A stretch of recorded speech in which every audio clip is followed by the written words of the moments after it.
Assalamualaikum warahmatullahi wabarakatuh. Waalaikumsalam warahmatullahi wabarakatuh. Selamat pagi semuanya. Pagi Bu. Bagaimana kabarnya hari ini? Alhamdulillah baik. Ya, sebelum kita mulai pelajaran hari ini, kita baca doa dulu ya. Ya. Berdoa mulai. Berdoa selesai. Sebelum kita mulai pelajaran, Ibu absen dulu ya.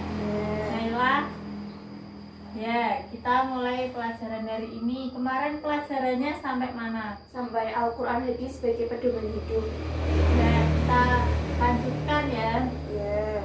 Jadi, pertama kita akan belajar pengertian Al-Quran dan fungsinya.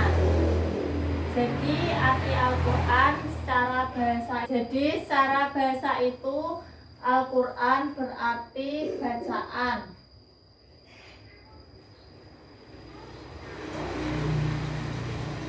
Atau sesuatu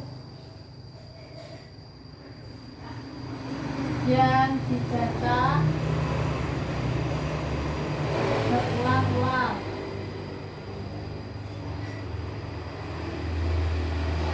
Apa tadi Al-Quran artinya?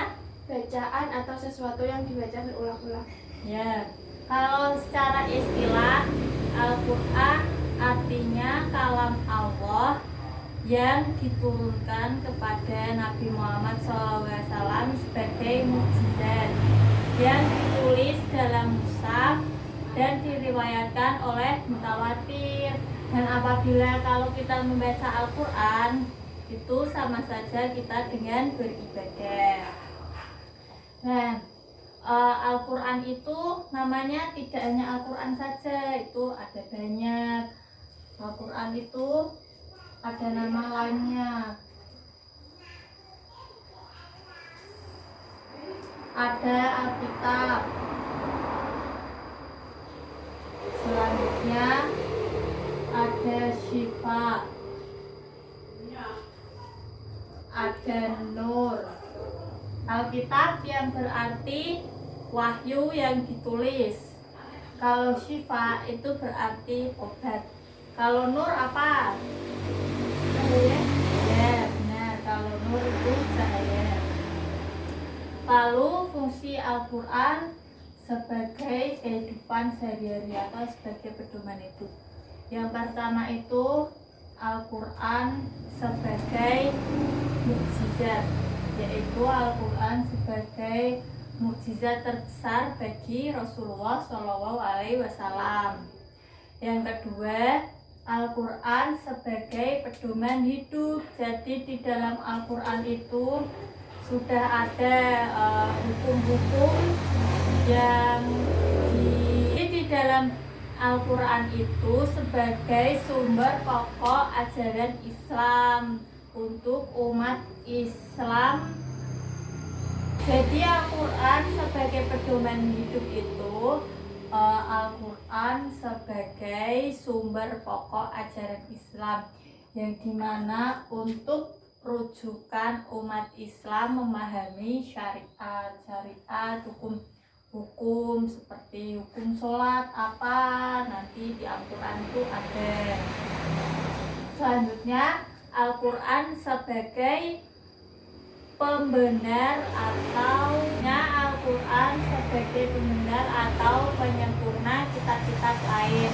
Jadi selain Al-Quran diciptakan untuk membenarkan Al-Quran itu sendiri, hukum-hukum itu sendiri, Al-Quran juga mengingatkan bahwa kitab-kitab terdahulu, kitab-kitab yang sebelumnya itu juga berasal dari Allah Subhanahu wa Ta'ala. Selanjutnya yang kedua itu adalah hadis.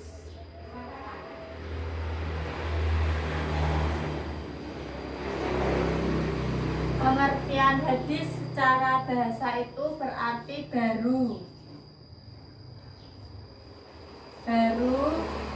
dan cerita. Apa diulangi lagi? Baru dan cerita. Ya, Kalau secara istilah, hadis adalah perbuatan, perkataan, dan ketetapan dari Nabi Muhammad SAW. Itu namanya hadis. Selanjutnya itu fungsi hadis. Jadi fungsi hadis itu ada 3.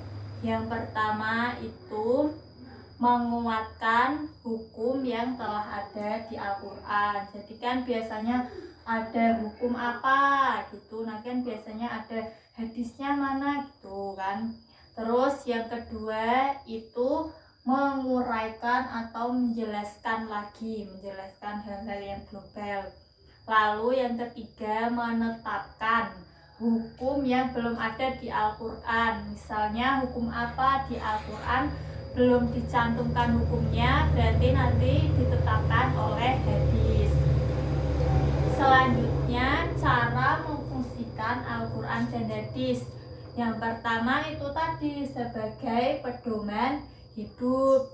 Selanjutnya sebagai pedoman berumah tangga. Jadi berumah tangga itu kan petunjuk dari atau diizinkan dari Allah dan Nabi. Jadi dan Rasul-Rasul. Jadi kita harus menyesuaikannya dengan Al-Quran dan hadis juga sesuai dengan ajaran Islam. Nah, seperti itu ya. Jadi sampai sini sudah paham apa belum? Sudah, Bu. Ada yang ingin ditanyakan? Ada. Apa? Tadi pengertian hadis secara istilah apa ya, Bu? Ya, jadi pengertian hadis secara istilah tadi itu perkataan, perbuatan yang ditetapkan oleh Nabi Muhammad SAW. Jadi perbuatannya, segala perbuatannya itu apa? Sudah paham sampai sini? Sudah, Bu. Terima kasih. Ya, cukup sekian pelajaran hari ini ya. Nanti jangan lupa PR-nya dikerjakan, Ibu beri tugas halaman 50. Iya, Bu. Minggu depan kita koreksi bersama-sama ya. Iya. Sekian dari Ibu, kurang lebihnya mohon maaf. Wassalamualaikum warahmatullahi wabarakatuh. Waalaikumsalam warahmatullahi wabarakatuh.